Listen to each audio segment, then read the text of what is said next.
and the truth too rarely perceived, and that is the most important topic on earth: peace. What kind of a peace do I mean, and what kind of a peace do we seek? Not a Pax Americana enforced on the world by American weapons of war, not the peace of the grave or the security of the slave. I am talking about genuine peace, the kind of peace that makes life on earth worth living, the kind that enables men and nations to grow and to hope and build a better life for their children. Not merely peace for Americans, but peace for all men and women. Not merely peace in our time, but peace in all time. I speak of peace because of the new face of war.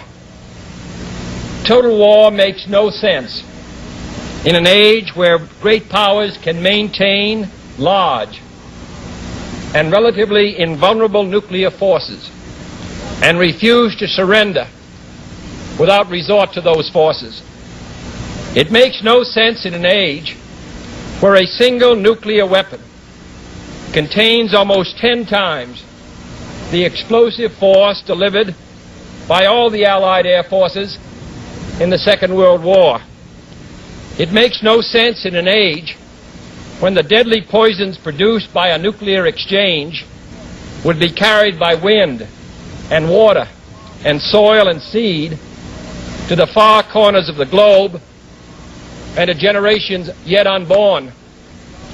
Today, the expenditure of billions of dollars every year on weapons acquired for the purpose of making sure we never need them is essential to the keeping of peace.